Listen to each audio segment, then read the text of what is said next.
કબરા મોગલધામના મહંતની દીકરીને ભગાડનાર બદમાશ ઓમ ડાભીનું કાળું સત્ય આવ્યું સામે। દુબઈથી ચલાવી રહ્યો હતો આખું નેટવર્ક।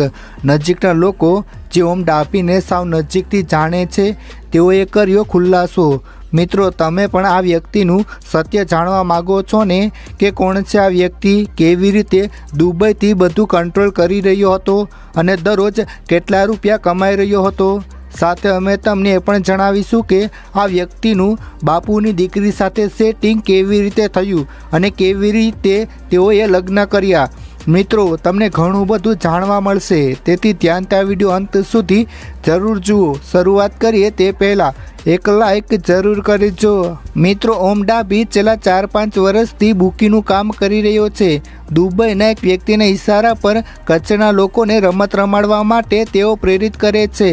પરંતુ હવે સવાલ એ થાય છે કે એવી તો તે કઈ એપ યુઝ કરે છે અથવા તો એવું તે કેવું ગ્રુપ ચલાવે છે કે હજુ સુધી કચ્છ ભુજ પોલીસ કે અન્ય જિલ્લાની પોલીસ તેઓને રંગે હાથે પકડી શકી નથી। મિત્રો, સૂત્રો પાસેથી જે માહિતી મળી રહી છે તે પ્રમાણે ઓમ ડાભી છેલ્લા કેટલાય વર્ષોથી સક્રિય હોવાનું કારણ એ છે કે લોકોને રમત રમાડવા માટે સીધો સંપર્ક ઓમ ડાભી કરતો હતો।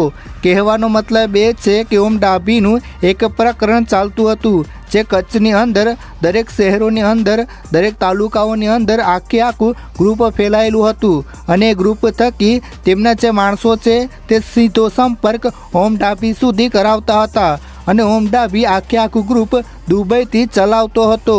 દુબઈમાં તેનો એક મિત્ર છે જે આખી રમત હેન્ડલ કરતો હતો એવું સૂત્રો દ્વારા જાણવા મળ્યું હતું। ઓમ ડાભી છેલ્લા 3 વર્ષથી આ ધંધા સાથે જોડાયેલો હતો। જોકે તેના પહેલાંથી અવારનવાર કબરાધામ દર્શન માટે જતો હતો અને કહેવાય છે કે તે બાપુનો ખાસ નજીકના જે લોકો છે તેમાંનો એક વ્યક્તિ હતો। બાપુએ ક્યારેય આ વ્યક્તિ પર શંકા નથી કરી હોય કે આ વ્યક્તિ મારી દીકરીને પ્રેમજાળમાં ફસાવશે અને લગ્ન પણ કરી લેશે। પરંતુ એક દિવસ તે 25મી નવેમ્બરે આવે છે અને એ જ દિવસે બાપુની દીકરીને લઈને આ ઓમ ડાભી ત્યાંથી ફરાર થઈ જાય છે। આ પછી શું થાય છે ચાલો આપણે જાણીએ।